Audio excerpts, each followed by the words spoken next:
प्रिय छात्र छात्राओं, पुनः आज अपने पार्ट 2 यानी दूसरे पीरियड में आपका पुनः स्वागत। और आप इस वीडियो को सभी के लिए शेयर कर सकते हैं, क्योंकि शिक्षा सभी के लिए होती है। यदि उनको हमारी बात समझ में आ जाए तो इससे और क्या अच्छी बात हो सकती है। सभी इसका लाभ ले लें, हम यही चाहते हैं। हमने कल पार्ट 1 पढ़ा। पार्ट 1 में ये बात रही थी कि स्वतंत्रता संग्राम में भाग लेने वाले प्रमुख नेता लोग कौन कौन से थे, या प्रमुख नेताओं के नाम बताइए। तो उसमें ज़्यादा नाम पूछे जाते हैं। आप 3-4 नाम भी अगर याद रख लेंगे तो आपके लिए काफ़ी। तो हम क्या कर सकते हैं कि स्वतंत्रता संग्राम के प्रमुख नेता निम्नलिखित है। बिहार के कुंवर सिंह, दिल्ली के सेनापति जो मुगल बादशाह बहादुर शाह के सेनापति थे, बख्त खां वो थे। तो दिल्ली के सेनापति बख्त खां, कानपुर के नाना साहब, ग्वालियर के रानी लक्ष्मीबाई व तात्या टोपे ने भी ग्वालियर पर अधिकार कर लिया था। रानी लक्ष्मीबाई झांसी की थी और ग्वालियर पर अधिकार कर लिया था। तो इनको लिख सकते हैं रानी लक्ष्मीबाई, तात्या टोपे। और लखनऊ में जो स्वयं बहुत शक्तिशाली थी उस समय, बेगम हजरत महल, जिन्होंने अंत तक अंग्रेजों के सामने समर्पण नहीं किया था। तो स्वतंत्रता संग्राम में भाग लेने वाले ये प्रमुख नेता थे। अब हम पार्ट 2 पे चलते हैं।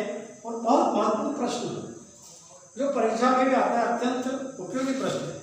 2 प्रश्न तो बनते ही हैं इस पार्ट में से। एक तो 1857 की क्रांति या 1857 का स्वतंत्रता संग्राम के प्रमुख कारण कौन कौन से थे।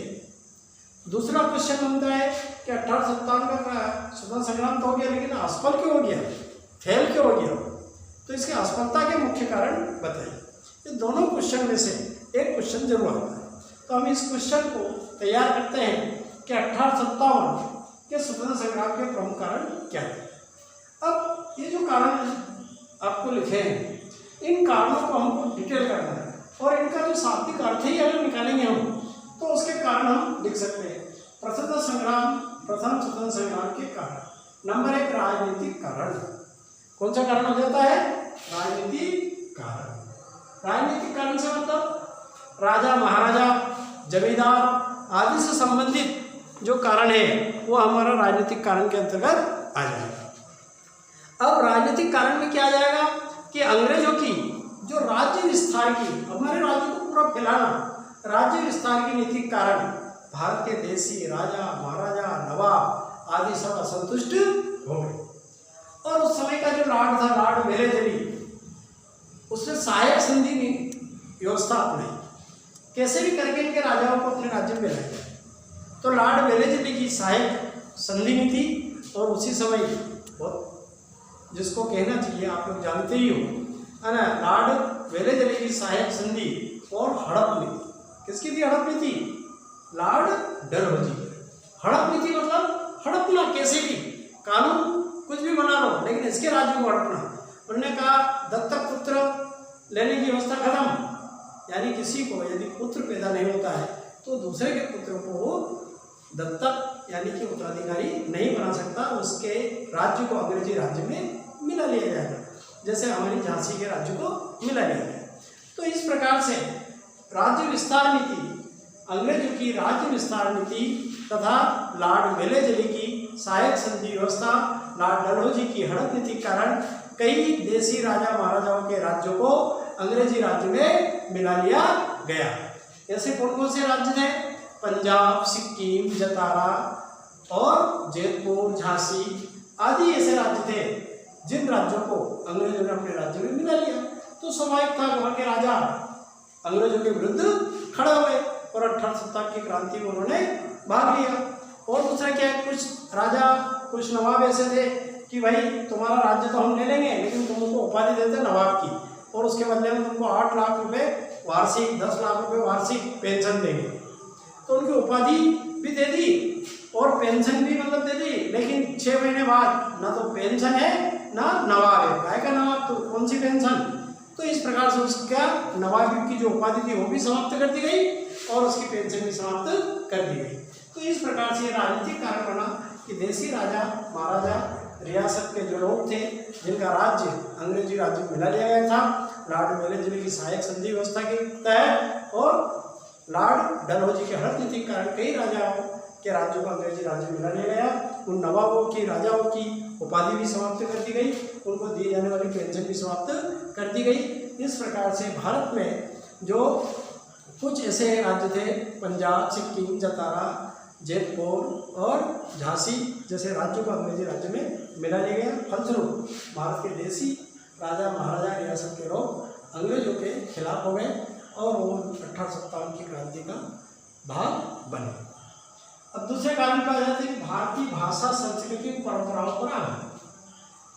भारतीय भाषा परंपराओं मतलब उस समय क्या कि लॉर्ड मैकाले ने अंग्रेजी शिक्षा का प्रसार किया। शिक्षा तो ठीक थी लेकिन वो हिंदी को या दूसरी हमारी भाषाओं को निग्लेक्ट मानते थे। तो लॉर्ड मैकाले ने अंग्रेजी भाषा का, इंग्लिश भाषा का प्रचार किया और उसका प्रचार करने का या पढ़ाने का केवल एकमात्र मकसद था कि अंग्रेजों का ईस्ट इंडिया कंपनी का हित कैसे हो सके, क्योंकि ईस्ट इंडिया कंपनी वहाँ से आ गई, उनको छोटे छोटे बाबू चाहिए, क्लर्क चाहिए, नाकेदार चाहिए, चौकीदार चाहिए, तो थोड़ा बहुत तो पढ़ा लिखा होना हो। तो इस प्रकार से उन्होंने इंग्लिश शिक्षा का प्रसार किया काय के लिए था? भारतीयों को शिक्षित करने के लिए नहीं, अंग्रेजों के हित को साधने के लिए। तो लॉर्ड मैकाले की शिक्षा ने भारतीय भाषाओं के ऊपर कुठाराघात किया, यहाँ की संस्कृति को उन्होंने धक्का दिया, हमारी परंपराओं पर आघात किया, हमारी जो परंपराएं थी, हमारे रीति रिवाज थे, उनके ऊपर आघात किया और इंग्लिश शिक्षा का प्रसार किया। ईसाई धर्म की ओर उन्होंने बोलना प्रारंभ किया। तो फलस्वरूप भारत की जो जनमानस थे, उस जनमानस के पटल के ऊपर ये गहरी छाप पड़ी और अंग्रेजों के खिलाफ हो गए। आर्थिक कारण, ये तो बहुत बढ़िया कारण है आर्थिक कारण, क्योंकि अंग्रेजों की जो नीति थी वो अपने हित को साधने की थी। हमारे भारत का कच्चा माल इंग्लैंड ले जाना, इंग्लैंड को धनाढ़ बनाना और वहाँ का कच्चा माल वहाँ ले जाना, वहाँ की मशीनों में बनवाना, भारत के बाजारों में बेचना। इस प्रकार से अब मशीनों का बना हुआ माल थोड़ा सा सस्ता भी पड़ता था और जल्दी बन जाता था। तो हमारे के हाथ करघे जो हाथ से कपड़े बुनते थे, साड़ी बुनते थे, धोती बुनते थे, है ना, हस्तशिल्प, दस्तकार, काश्तकार, किसान, इस प्रकार के जो लोग थे जो हाथों से बनी हुई चीज़ों को बेचते थे, उसका मार्केट खत्म हो गया। तो हमारे और किसानों के ऊपर भी लेवी, बजट, भू लगान जो व्यवस्था थी वो किसानों को के ऊपर लाद दी गई। तो किसान धीरे धीरे साहूकारों के चंगुलों में फंस गया। तो फलस्वरूप किसान और यहाँ का दस्तकार, हस्तशिल्प आदि सब बेरोजगार बेकार होने लगे और उनमें एक असंतोष की भावना पनपी और वो 1857 की क्रांति का मेन भूभाग बने। सैनिकों में असंतोष, एक है सामाजिक और धार्मिक कारण, ये भी बहुत बड़ा कारण था, सामाजिक और धार्मिक। अंग्रेजों ने हमारी सामाजिक परंपराओं को, ताने बाने को नष्ट करना चाहा। तो सामाजिक जो चीज़ थी कि सामाजिक और धार्मिक नीति के कारण भी भारतीय जनमानस में असंतोष पैदा हुआ, अर्थात भाव ये उत्पन्न हुआ कि ब्रिटिश सरकार हमारे धर्म को, हमारे रीति रिवाज को समाप्त करने लगी। अब इसमें आता है कि धार्मिक, वैसे कुछ कानून अंग्रेजों ने लागू किए वो ठीक थे, लेकिन भारतीय रीति रिवाज, परंपराओं और उसकी संस्कृति के खिलाफ थे। जैसे कि उन्होंने ट्रेन चलाई, रेल में सभी समाज के लोग एक साथ बैठेंगे, खाना ला के बैठेंगे, तो हमारे यहाँ छुआछूत की भावना थी।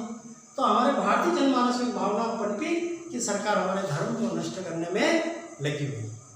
इस प्रकार से हमारी धार्मिक मान्यताओं को ठेस पहुँचने लगी।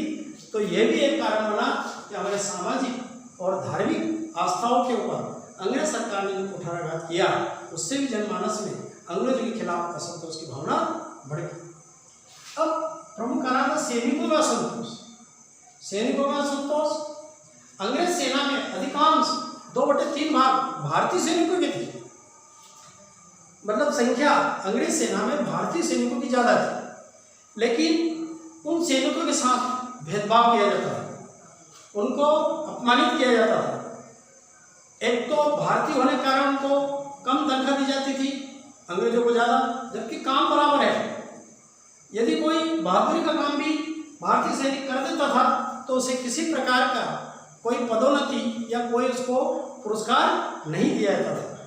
तो इस प्रकार से जब और उनके साथ बार बार परेड के समय, क्या काय के समय उनको लज्जित होना पड़ता था, अपमानित होना पड़ता था। तो इस प्रकार से भारतीय सैनिकों में भी अंग्रेज सरकार के खिलाफ एक असंतोष की भावना धीरे धीरे घर करती गई और वह सन 1857 के स्वतंत्रता संग्राम में भड़की और उन्होंने अंग्रेजों की खिलाफत की। उसके बाद सैनिकों में एक बात और भी थी कि उस समय हिंदू और मुसलमान दोनों प्रकार के सैनिक अंग्रेज सेना में सम्मिलित थे। तो उनको राइफल हम दी गई, कारतूस उसमें जो प्रयोग करना था वो सुअर व गाय की चर्बी लगे हुए थे, उनको मुंह से काटना पड़ता था, तब जाकर के उसमें भराता था। तो जब हमारे सैनिकों ने देखा कि तो सुअर और गाय की चर्बी लगे हुए कारतूस हैं, इनको सरकार हमें बाध्य कर रही है, तो उन्होंने अपने धर्म के प्रति इसको खिलाफ माना कि अंग्रेज सरकार हमारे धर्म को नष्ट भ्रष्ट करने लगी है। इस प्रकार से भारतीय सैनिक भी अंग्रेज सरकार के खिलाफ हो गए और 1857 के स्वतंत्रता संग्राम का कारण बने। एक महत्वपूर्ण कारण के बाद में तात्कालिक कारण बहुत बढ़िया कि कभी कोई चिंगारी फैलती तो रहती है अंदर ही अंदर, लेकिन कोई एक ऐसा कारण मिले कि वो स्फोट हो जाता है। तो विस्फोटक स्थिति थी, तात्कालिक कारण, ये सारे अंदर ही अंदर विस्फोटक स्थिति बन रही थी, ज्वाला धधक रही थी। यार इन अंग्रेजों को कैसे भगाया जाए, कैसे इनके खिलाफ किया जाए। राजनीतिक कारण भी था, भारतीय भाषा का भी था, है ना, सामाजिक धार्मिक कारण था, लेकिन मतलब एकदम उसका खिलाफत करने का कोई बहाना, तो वो उसको कहते हैं। वो तात्कालिक कारण क्या बना, लोग विरोध में थे, तो तात्कालिक कारण क्या बना कि बैरकपुर छावनी में 29 मार्च 1857 को हमारा पहला सैनिक मंगल पांडे ने उस चर्बी वाले कारतूसों को मानने से, उनका उपयोग करने से इनकार कर दिया और एक अंग्रेज अधिकारी की उन्होंने हत्या कर दी। हत्या करने के बाद उनको गिरफ्तार कर लिया गया और गिरफ्तार करने के बाद 8 अप्रैल 1857 को उनको फांसी दे दी। इस प्रकार से जैसी ये घटना भारत के सारे भागों में पहुंची कि सारे के सारे सैनिक, बैरकपुर के, अन्य एरक के सब सैनिक एकदम उठ खड़े हुए, उन्होंने जेलों को तोड़ दी और सरकार के विरोध में हो गए और जगह जगह क्रांति का बिगुल बज उठा। इस प्रकार से तात्कालिक कारण बना बैरकपुर छावनी में 29 मार्च 1857 को मंगल पांडे नामक एक सैनिक ने चर्बी वाले कारतूसों का प्रयोग करने के लिए मना कर दिया, इनकार कर दिया और उन्होंने एक अंग्रेज अधिकारी का, जिस अधिकारी ने उनको आदेश दिया था उस अधिकारी की उन्होंने हत्या कर दी। इसके फलस्वरूप 8 अप्रैल 1857 को फांसी दे दी गई। इस प्रकार मंगल पांडे इस क्रांति का पहला शहीद हुआ और विद्रोह की आग पूरे भारत में फैल गई और जगह जगह सशस्त्र विद्रोह हो गए। धन्यवाद।